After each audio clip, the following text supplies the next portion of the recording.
The Janus Sixth is dead.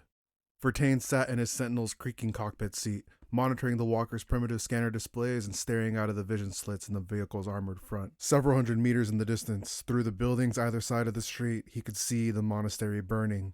A pillar of orange rage and black smoke choked the sky, and he couldn't even report it to those who needed to know. As recon missions went, this one was looking to end pretty badly. Vertaine looked at his Auspex display again, checking where the rest of his patrol group was. It looked fine. It felt like they were screwed, because Vertaine was damn sure this night was going to end in bloodshed. But tactically speaking, his Sentinel squadron were in perfect formation as they stalked and scouted the abandoned streets. Ahead, the colossal monastery still burned. The captain had warned them about this. Damn it, he'd said the Janus Six was walking into their deaths. And now the Vox was bitching around again. Nothing ever worked right on this damn planet. The city's silence amplified the rattling clank of his Sentinel's ungainly stride, and that didn't exactly help Vertaine's hearing. But the comms being screwed to the eye and back were the main issue. Vox ghosts, lost signals, channels slipping around, Voxcasters detuning. Hell, they'd seen it all on Cather so far. Insurgency Walker C88 Primus Alpha. Repeat, please, came the voice over the Vox in a tone of agonizing calm. This was a problem. The only half-reliable Vox channel Vertaine had been able to use through Cather's interference was a route back to main headquarters. Main headquarters was 36 kilometers in the wrong direction. Help wasn't coming from there, and they weren't the ones that needed to be told about this development. At least not yet, even if they couldn't already tell from orbital surveillance. Other ears needed to hear it now. To make matters worse, they apparently had an idiot manning the forward recon channel tonight. So far, Vertaine had managed to relay his ID code, and that was about it. He'd been trying for over 5 minutes. Interference or not, you'd think they could have boosted the damn signal by now. He bet a year's pay this bastard wasn't Cadian. This is Second Lieutenant Adar Vertaine of the Cadian 88th. I am leading the recon mission to assess the progress of the Janus Sixth. Put me through to Captain Parmenian Othaide. He spelled out the rough coordinates where the rest of his regiment was based in the city for the night. Repeat, please. Vertaine brought his walker to a halt. It stood in the dead street, juddering as its engine idled. The spotlight beamed forward into nothingness, slicing into a dark alley between two silent buildings. This city was a tomb. In the name of the Emperor, the Janus Sixth is up to its neck in it. Get me a link to my captain immediately. Insurgency Walker C88 Primus Alpha, your signal is weak. Repeat, please. Vertaine swore and killed the link. I hate this planet. Control sticks gripped in gloved hands, Vertaine pushed forward and set the noisy Sentinel clanking ahead in a slow stride of graceless machinery. The searchlight bolted to the cheek of the walker's pilot pod tore left and right in the darkness, cutting a harsh white glare through the deserted streets. Abandoned buildings, bodies here and there, but nothing but silence. Vertaine was unshaven, as if he'd spent so much time hiding within a Sentinel's cockpit that he'd not had the opportunity to shave in a week. This wasn't too far from the truth. Vertaine to dead man's hand. Acknowledge signal. 4 voices came back in turn as each member of the Sentinel squadron voxed to their officer. No one was dead. That was something, at least. Form up in parallel streets and proceed to main plaza ahead. Stalking pattern, Viridian. Tonight, we're the Emperor's eyes, not his fists. Acknowledge pattern, Viridian, came 3 of the 4 voices. Copy that. No heroics, came the last. The Sentinels, scattered but within scanner range of each other, strode towards the burning monastery. Occasional gunfire rang out as they annihilated small groups of plague-slain, destroying the tainted dead that clung to false life, roving the streets in packs. Claw feet of battered, blessed iron stomped on the smooth stone roads. Vertaine rode with the gentle side-to-side motion of his Sentinel's gait, as familiar to him as standing in his own boots. The capital city Solthane was built in worship of the Emperor and his great saint, Cather.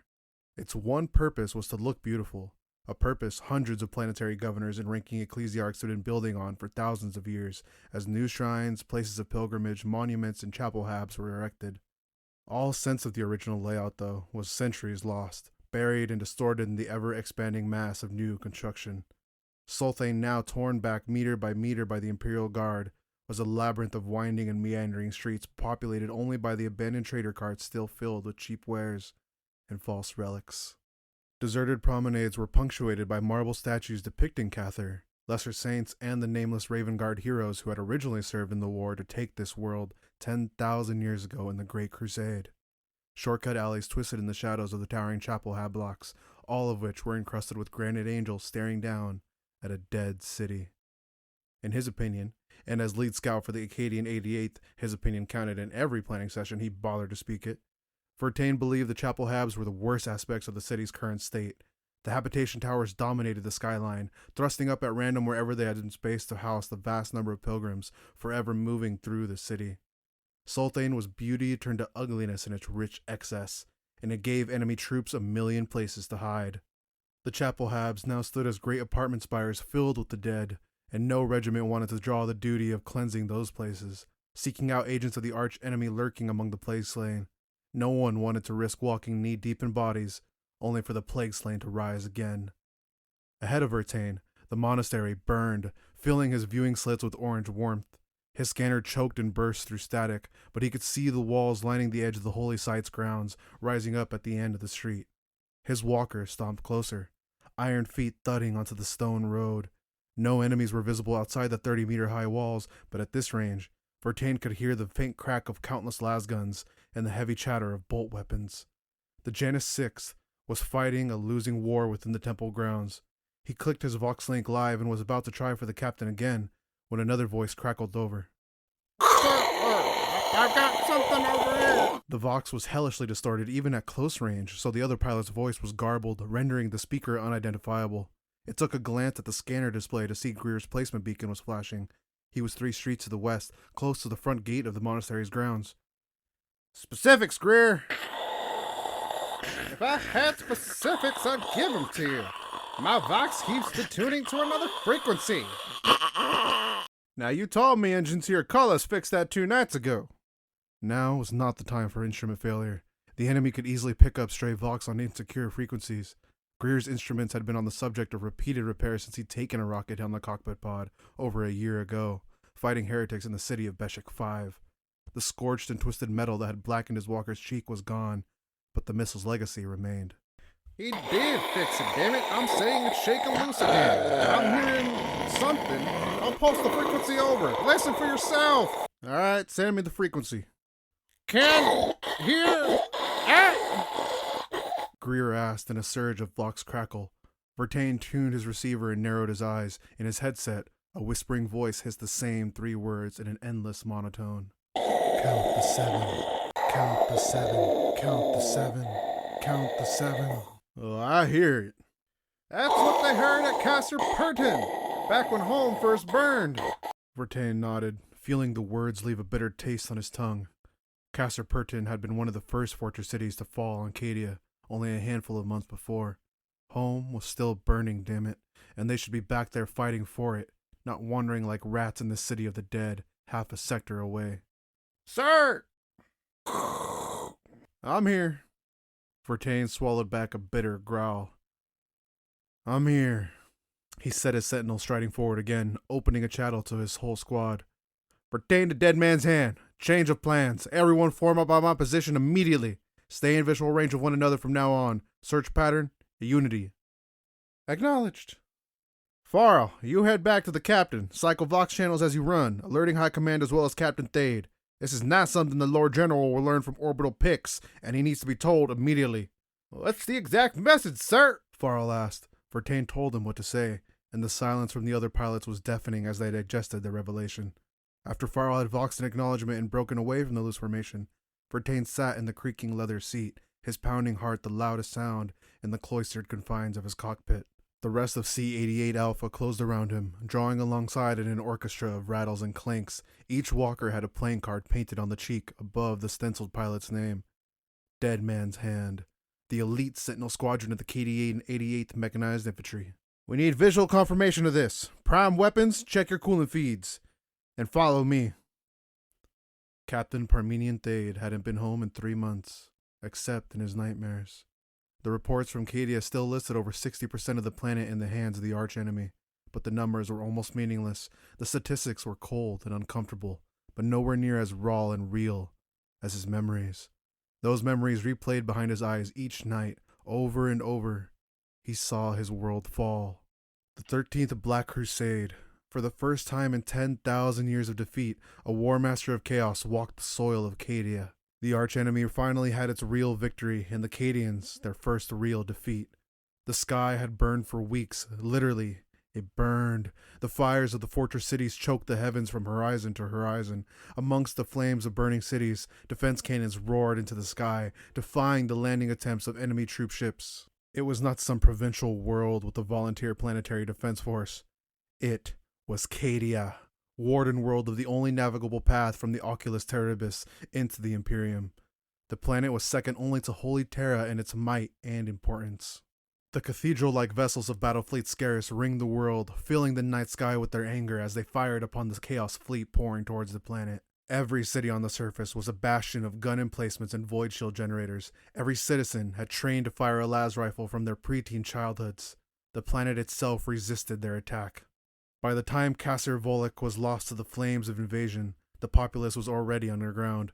Regiments of the Cadian Shock and the Interior Guard guided the fleeing citizens into the tunnels beneath the city, engaged in a fighting retreat as the legions of the archenemy flooded into the tunnels in pursuit. It was these tunnels that Thade dreamed of. Each night he heard his men shouting his name again, over and over. They needed orders, they needed ammunition, they needed to get out of the tunnels before the enemy destroyed the power reactors in the city above. Already the evacuation tunnels were shaking, raining dirt on the fleeing defenders. They were far from the evacuation carriers that would take them to another Kasser. Thade had turned to hear the howling sounds of their pursuers. He still had both his hands then, 2 hands of flesh, blood, and bone. As he barked orders for bayonets and blades for anyone out of ammunition, those hands gunned his chainsword into life. He'd fired his bolt pistol's last round in the bloodbath that erupted when the traitors spilled through the Kasser's sundered walls 2 hours before. The disruptions above had killed the lights in this only section of the tunnel network. The only light now came from the narrow flashlights fixed to the sides of the soldiers' blast helmets. 24 of those beams cut across the passageway at various angles as the men looked this way and that, using the respite to identify comrades among the survivors. The tunnel shook again, showering grit and pebbles of the concrete used to reinforce the passageways. A chunk of stone the size of a child's fist clanked off the captain's helmet. Similar debris rained around them, clattering down several times a minute as they waited in the darkness. "That isn't the reactors," one soldier said. "Too rhythmic! Too loud!" "Titan," another man whispered. "There's a Titan up there." They nodded, sitting his helmet torch cutting down up in the blackness. His heart beat against his ribs in anticipation of the next tremor, which shook his bones when it finally came. On the surface above, a towering god machine strode unopposed through the burning city. Every soldier down in the darkness knew the odds were heavily against that Titan being one of the Imperium's own. "They're coming, sir," someone said in the near darkness. Thade faced the way his men had come, hearing the enemy's cries getting closer and closer. "Men of Cadia!" Thade's chainsword roared in emphasis, the sound jagged and close enough to equal the earth-shaking footsteps of the gigantic war machine above. "The Great Eye has opened, and hell itself is coming down that corridor. Stand! Fight! Every son and daughter of this world was born to slay the Emperor's foes. Our blood flows so humanity may draw breath. No blood more precious! No blood more precious!" The soldiers chorused. "Calm hearts and ice in your veins." Thade spoke softly in the lesser rumblings of the Titan's wake. Rifles and blades were raised as wild, spasming shapes flashed into view, screaming down the tunnel. 88th! Fire! A chorus of cracks sounded. The last fire volley scythed down the first wave of shrieking heretics in front of Thade before they were even in full view. More were rounding the corner and rounding to where the tunnel widened, though. But blood of the Emperor, if it was just a handful of cultists down here, they might win this.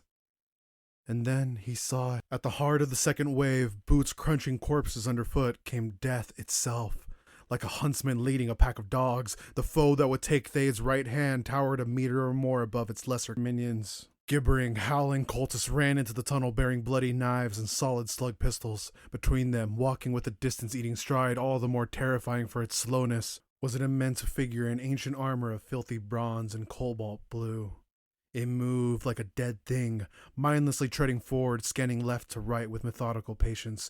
Its helm, warped into the visage of an ancient Terran death mask from some long-dead civilization, began to emit a low chuckle. The laugh was a hollow, brittle sound that wheezed dust from the archaic helmet speaker grill. In the figure's fist was a bolter of antiquated design, notched with 100 centuries of wear and tear. The muzzle was coal black from countless firings on countless battlefields. Thade's men had been firing from the moment the enemy entered the tunnel, but while rag-clad cultists died in droves, their armored overseer barely flinched at the hail of lasfire glancing from its carapace. It finished its scan of the room, citing the mortal shouting orders. That was the one that had to die first. The traitor Astartes fired once it advanced, barely pausing to aim, unleashing the shot that stole Thade's right arm from the elbow. The Cadian dropped his sword, clutched what remained of his arm, and hit the ground hard. Through the agony of his bolt-destroyed forearm, he could still hear his men crying out, calling his name. Captain Thade! Thade! Thade! Captain! Captain! Captain! Captain Thade! He awoke with a jolt as the dream broke. His adjutant Corin stood at the side of his cot. The other man's expression was serious. News from the Sentinels? Thade sat up. His uniform was crumpled from a restless sleep, and his body armor was still neatly stacked on the ground by his bedroll.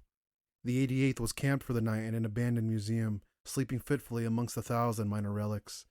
Here, a golden figurine of a Raven Guard Astartes on a small marble pedestal, shaped by a minor acolyte of Cathar many thousands of years before.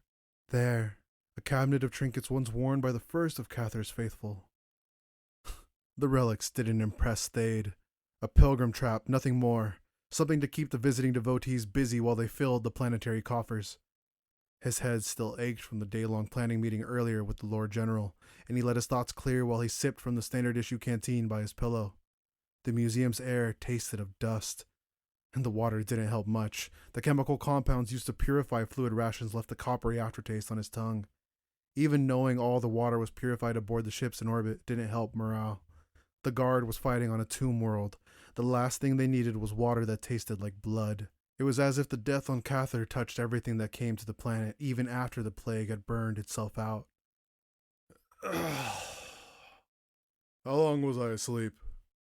Thade asked, looking around the half-full chamber where 30 soldiers still slept on. 2 hours, Corin said, knowing it had been the only 2 hours Thade had slept in the last 50. Oh, it felt like 2 minutes. Life in the Guard, eh? Sleep when you're dead. I hear that. Thade stretched, not altogether thrilled at the clicks in his back as he arched it. Cadian stoicism was one thing, but...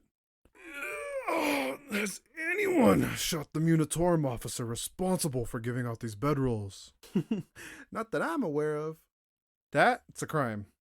I may do it myself. Go on, brief me now. What has Dead Man's Hand found?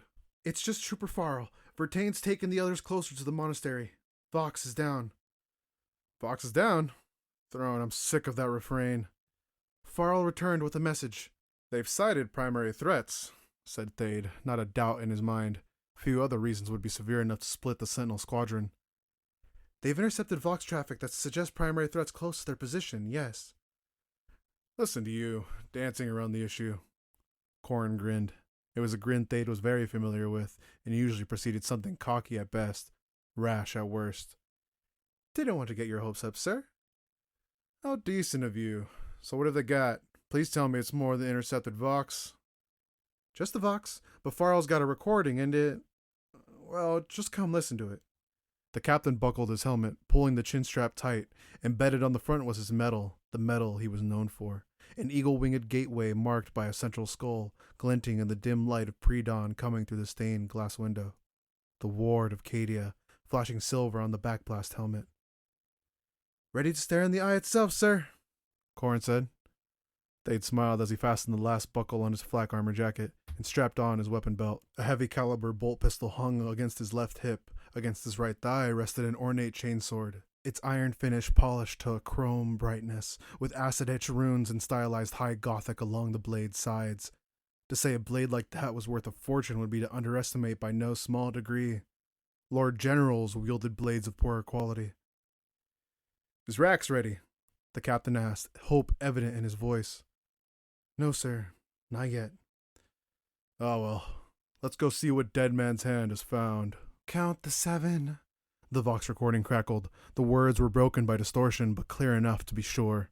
Captain Thade's squads of the Cadian 88th, a full 300 men and 30 support vehicles, moved out 10 minutes later. The potential sighting of primary threats necessitated nothing less than a full response. Dawn wasn't far away, though even in the daylight Solthane remained gray. The funeral pyres of weeks before still blackened the sky, with dark cloud cover that refused to dissipate, and the habitation spires were discolored by the smoke that until so recently had choked the skies. With hulls the color of iron and charcoal, a drabness that matched their surroundings, Chimera troop transports rumbled four abreast down city avenues, treads grinding precious mosaics into shards beneath the weight of the tanks. When the erratic city layout required divergent routes, the troop carriers navigated narrow streets and alleys in single file. The occasional sniper fire from PDF remnant forces was answered with squads deployed to sweep and cleanse buildings by the side of the road, in orders to catch up when they could. Fox contact was a joke, but Thade wasn't worried. He trusted his men to do their jobs and get back in line without a hitch. They were no strangers to urban warfare. No Cadian was. The convoy rode on towards the burning monastery, towards Dead Man's Hand, and towards primary class threats that might or might not actually exist.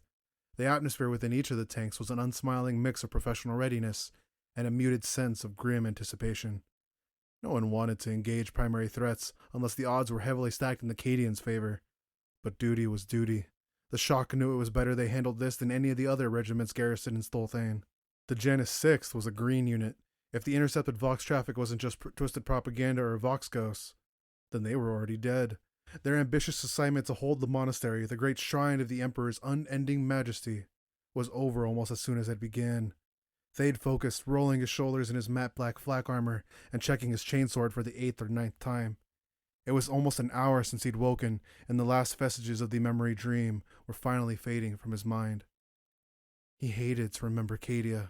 Remembering home led his thoughts into how he and his men should be back there even now, into the eye with this upstart bastard of a Lord General that demanded Cadian units be withdrawn from the front line of the Despoilers' crusade to help with his little shrine world reclamation. The familiar rattling of the armored personnel carrier soothed his thoughts. His right hand, gloved in black, whirred with a soft mechanical purr as he closed his fingers into a fist. He felt the rough mechanics of his augmetic wrist and knuckle joints rotating, hearing the low buzzing clicks between the infrequent metallic jutters of the Chimera's interior. "Captain," the driver called. Thade rose from his seat in the passenger compartment and moved to lean on the driver's seat from behind. Through the wide vision slit, the soot-blackened marble of Cathar's largest cathedral district was visible. This was the heart of Solthane, in all its fire-touched majesty. "What a cesspit," the driver said. It was Corin, as always, driving Thade's command chimera. "You're quite the poet," said the captain. "Now talk to me." 2 minutes, sir, and we... Oh, hold on a sec. I got a roadblock." The compartment shuddered as if kicked by a titan, generating a roar of complaints from the 10 soldiers strapped to their seats in the back. Thade's mechanical hand snapped vice tight on the handrail, keeping his balance. "Oh, roadblock cleared." The driver grinned. "Go around the next one, Corin." Thade tried not to imagine what the roadblock had just been. "You said 2 minutes." "Confirmed, sir. Just under 2 minutes until we come up on where Dead Man's Hand have withdrawn. These streets are a bitch. Not exactly made for tanks." "Pilgrim roads, I hear you." Thade narrowed his violet eyes and stared out of the vision slit. The limited vista on display raced past in a blur of blackened buildings. "I can't see a damn thing out there. Any third-class threats so far?" "Constantly, sir." Again with the trademark grin. "What do you think the last roadblock was?" "Delightful. You're plowing down plague victims now. What happened to respecting the dead?" "They're not exactly respecting us, sir." This generated chuckles from the soldiers in the rear. "Point, but you know where the orders come from. These people were Imperial citizens, Corin. Pilgrims. Priests." "I heard the stories, Cap. They were faithless. Only the faithless will fall to this plague. Isn't that what we've been told 1,000 times? Thade dropped it. He didn't want to dredge this up again because he found it hard to argue with his driver tonight. He believed, as Corin did, the faithless had fallen. They deserved this fate. To hell with a mandate for clean kills at all times, and preserving the plague slain to be redeemed in consecrated incineration. But Cathar Reclamation Protocol stressed respect for the victims of the curse of unbelief. The Lord General was keen to foster political allies within the ecclesiarchy by retaking this world as cleanly and carefully as possible. The emphasis on respecting the tainted dead was just one more petty protocol in a long list that Thade hated to think about since he'd made Planetfall. Destroying the dead wasn't enough. They had to be put down with grace, gathered by guardsmen with 100 better things to do, and ritually burned in the reactivated funerary cremation facilities. By the Emperor's grace, the 88th hadn't been selected for gathering duties yet. Killing those that refused to die was bad enough. Drive, and don't argue. Besides, if Engine Seer Osiren finds out you're using my command chimera to ram gangs of plague victims, he'll have your head. It's an insult to the machine spirit. Corrin, grinning like he'd won a month's wages, wrenched the steering wheel to the left. Another 3 souls in the ruined rags of Catharite pilgrims met their final end under the churning tracks of the racing troop transport.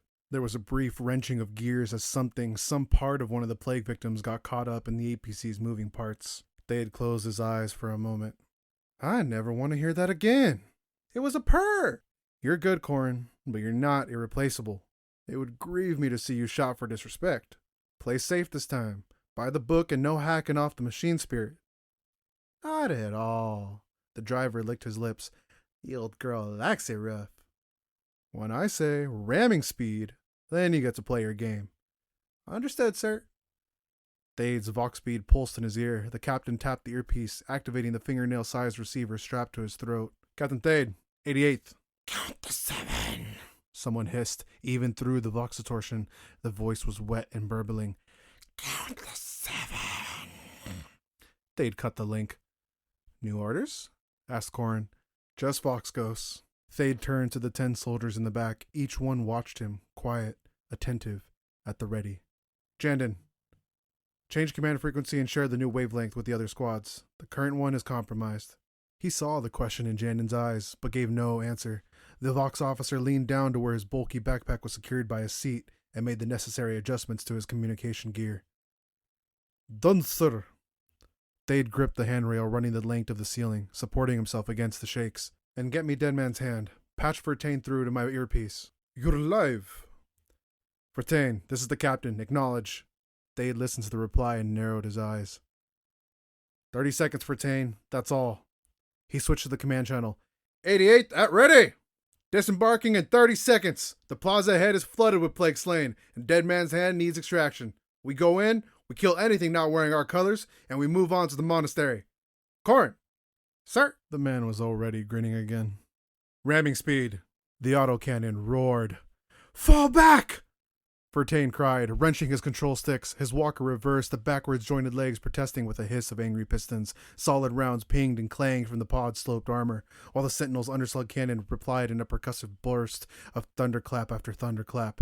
The plaza had erupted in gunfire a few moments before. An expanse of concrete inlaid with a mosaic of the saint formed a courtyard between several towering temples. The squadron had been scouting here when the first sniper shots rang out. Within a minute, plague slain were shambling from the temples, led by cultists wearing ragged remains of Catharite PDF uniforms. They came in a tide, immediately broken in places as the sentinels opened up with their autocannons, drowning out the grunts and wails of the dead. We are not dying here! Vertain spoke into his Vox link. Break formation and fall back! He never heard an acknowledgement from the others. He could barely hear his own voice over the carnage unfolding around his walker. The squadron wasn't going to win a straight-up fight, and they all knew it. They were scouts, and the sentinels were armed for taking shots at armored infantry and light tanks. The high-caliber rounds from the walker's autocannons were tearing holes in the crowds of plague slain, but they were next to useless against such a horde. Greer's walker staggered, almost thrown from balance as its stabilizers strained to deal with striding over piles and piles of moving corpses. In a move worthy of a medal, Vertain saw the other pilot condense his leg pistons, lowering his cockpit pod for a moment, then spring forwards to clear the mound of writhing dead he was standing atop. Greer landed with a thudding clank that shook the ground, turning as he walked backwards and opening fire on the plague slain again. A swarm of corpses dressed as monks flew apart in a gray-red cloud as 3 autocannon rounds hit home. Oh, now that was beautiful, said Vertain through the clenched teeth as he kept laying down fire. I look forward to my promotion, crackled Greer. Vertain joined his fire arc to Greer's and felt his sentinel's gait start to drag. He was limping now, limping badly. You've got 3 of them on your right leg, sir. Kick them free. Vertain tried. His sentinel replied by lurching violently as the right with a screech of protesting stabilizers. Alarms flashed across his console as his leg pistons vented air pressure. Damn it, they've ruined my stabilizers. I'm not kicking anything for a while. As he spoke, Vertain's cockpit tilted again. His helmeted head smacked against the side of his pod, and the pain painting his vision in a palette of grays. The dead were climbing his walker now. He heard their fists beating on the armor plating of his cockpit. They might even drag him down if enough of them could scramble up. It was then his Vox sparked live with a burst of static. "Bertain, this is the captain." Emperor's blood. Thade's voice was clear. He sounded close. "Acknowledge." Sick on his breath and half blind through a concussion, Vertain reported the situation, ending with the 4 words Captain Thade had been praying not to hear. "Dead man's hand. Broken. 30 seconds, Vertain. That's all." It turned out to be just under 20 seconds. The chimeras tore into the plaza, a rolling thunderhead that slammed into the horde of wailing dead. Black as a panther, the command chimera pounded into the first group, grinding them into bloody gobbets. It swerved to a halt, cutting down the plague slain nearby with angry beams of light from its multi-laser turret. The irritated whine of high-energy las fire shrilled above the moans and crunches of combat. The other chimeras, their hulls a gunmetal gray, followed in the wake of the destruction. Dozer blades bolted to the front of the troop transports, specifically banned from ungentle use in clearing roads of corpses, now hammered the plague slain to the ground to be crushed under heavy treads. The drivers spread out to form a protective ring around the embattled walkers, turret fires slicing through the bodies of anyone approaching the tanks. In a chorus of clangs, 30 rear ramps slammed down onto the mosaic ground, and the 88th spilled from their transports, guns up and firing red slashes. Thade was first out of his chimera, chainsword raised and howling. "Secure those walkers! For the Emperor!" The captain's first foe wasn't dead. A PDF traitor ran at him, slowed by the disease ravaging his body. In his fist was a broken bayonet. Thade's chainsword sang in a savage backhand swing, and the traitor's head left his shoulders. "First blood to Cadian!" Someone shouted to his left. The fight lasted less than 2 minutes. Lasguns cracked out in headshots and orderly volleys, scything down the enemy in waves. The Cadians stayed shoulder to shoulder in their squads, taking no casualties in the brief battle. When the last of the plague slain was dragged from the leg of the Vertain's walker and shot in the back of the head, Thade holstered his pistol. The sergeants from all 15 squads ringed him, every man standing ankle deep in the dead. The stench rising around was enough for several men to don the rebreather mask. 88th, status. Unbroken, 15 squad leaders chorused. Unbroken.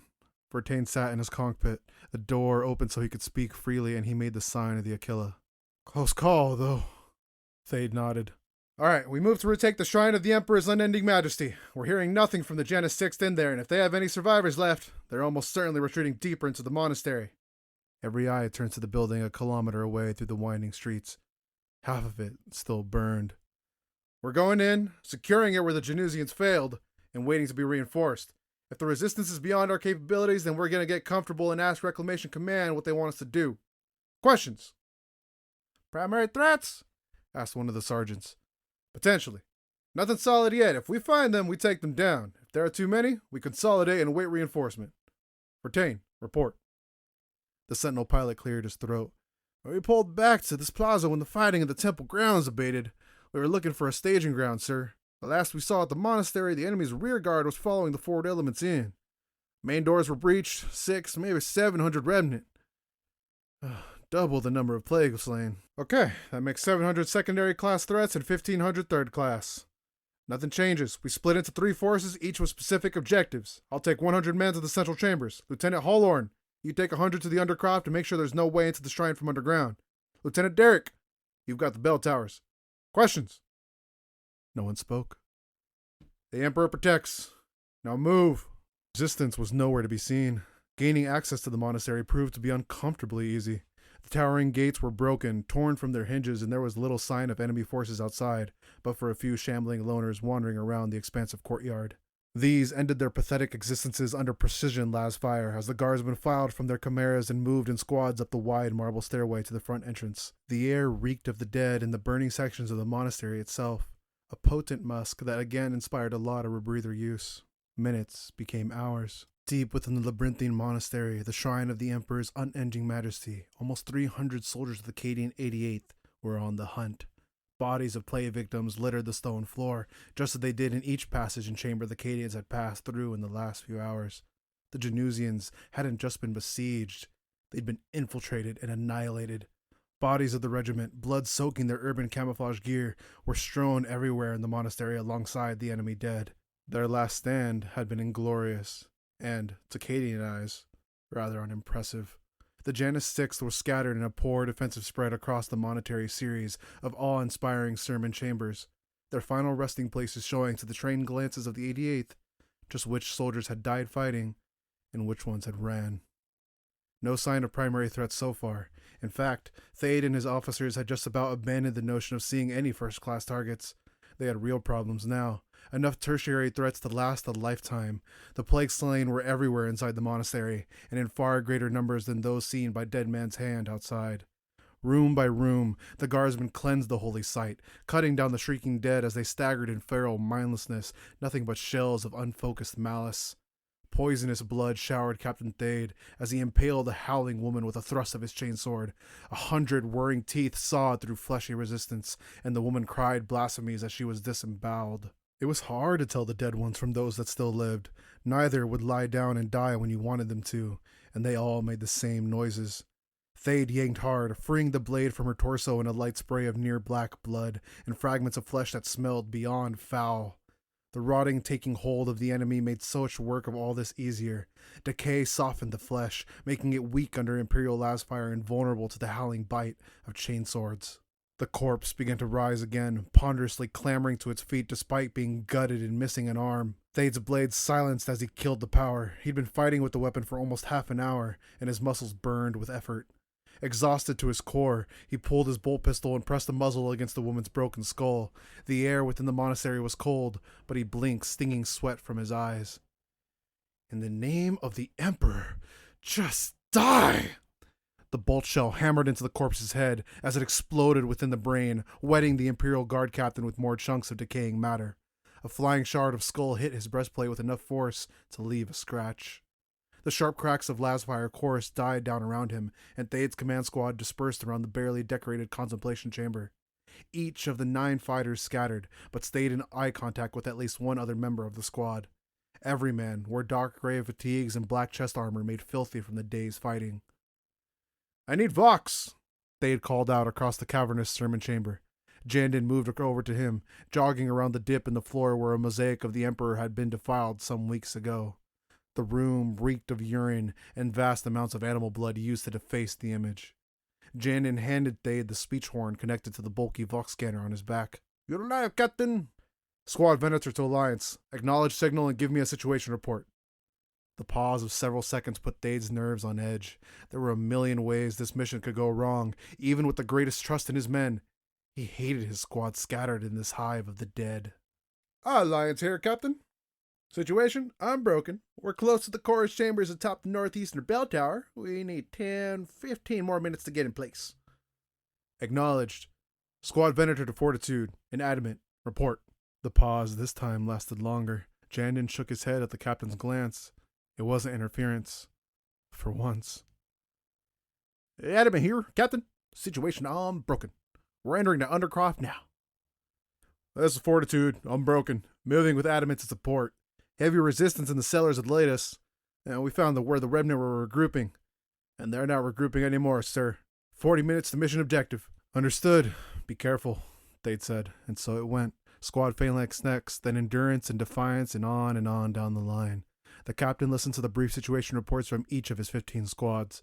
Casualties were light, despite the fighting being fierce. Thade led his 100 men in a loose scattering of squads, moving to take control of the primary altar chambers at the heart of the monastery. Another 100 followed First Lieutenant Horlorn to secure the Undercroft and purge the subterranean tombs of the enemy. Second Lieutenant Derrick led the last 100, skewering the 4 bell towers thrusting up from the monastery's central domes. The holy building was the size of a small town. The 88th had spent the best part of 3 hours cutting right to the core of it. There was one last Vox report to make. The most important one. "This is Captain Thade. 88th reports progress as expected. Resistance medium to heavy. No sign of primary targets. Repeat, 0 sightings on primary threat. Resistance so far, secondary threats 20%, tertiary threats 80%. This simple message was all that was required. He doubted it even reached the Lord General's base, but still, it had to be done. Jandin took the speech horn back when Thade handed it to him. "Only 20% on the secondary threat. Felt like more." Thade smiled at the Vox officer with the bandaged arm. "I'll bet it did." At his order, the squad moved out, holding deeper into the monastery. The chambers grew larger, expanding into halls, each one majestic in size and increasingly grand in ostentation, built by faithful hands many thousands of years ago. Arched walls and ceilings were supported by great spines of stone, thickly jutting from the skeletal architecture. Stylized pillars rose to the roof, each one bathed in the weak dusklight coming through the shatter-stained glass windows. The 10 soldiers in Thade's squad fanned out, stalking through the near darkness in a familiar ritual of stops and starts. Run to a pillar, crouch, rifle up to scan ahead, run to the next pillar. Something cried out ahead. It was either inhuman or hadn't been alive in weeks. Thade looked around the pillar he was kneeling behind, one hand on the faded red carpet for balance. He could see nothing, but heard the moan again. A few dozen meters ahead of him, the sight blocked by the pillars, a lasgun fired with a single sharp crack. "Contact!" someone called out. "Tertiary threat confirmed!" The Cadians advanced, rifles up and no need to hide. A small group of plague victims, no more than 20, spilled sluggishly from an arch behind a torn red curtain. Thade squeezed off a shot with his bolt pistol, detonating the head of the lead cursed victim. "Kill them!" he shouted, and 9 lasguns lit the chamber with flickering red flashes of pinpoint laser fire. Not a single shot missed, but the diseased rat corpses still took several direct hits to be put down for good. The soldiers stood around the bodies after killing them. It was Cathar reclamation protocol to speak short prayers for each of the fallen when time allowed. Captain Thade ordered his men on without a word. Time was not on their side. The squad moved through a series of smaller chambers, each one a mosaic-rich tribute to St. Cathar's deeds, paid for by hundreds of generations of pilgrims. Progress was fast, until the squad's 11th man, wheezing as he leaned upon an Aquila-topped black staff, rasped the captain's name. Thade halted. "Make this good, Seth." "I hear someone calling, crying out as if from a great distance." The sanctioned psyker wiped a fleck of foamy spittle from his lips with a trembling hand. His powers were erratic at the best of times, waxing and waning without his control. This campaign was a nightmare. Cathar was wreathed thick in warp disruption, and the psychic toll on the Imperial Guard's telepaths was immense. 5 had died of embolisms in the weeks since planetfall, 1 of heart rupture, and the other further 2 had fallen under possession by nameless horrors born of the warp. "Calling out to us?" Thade asked. I cannot tell. There is something ahead, something powerful, something old." "Primary threat?" asked Jandon. This was greeted by a short wave of chuckles from the gathered soldiers, and Thade shaking his head. Not likely," he said. The captain resisted the urge to sneer at the wheezing, thin-limbed psyker.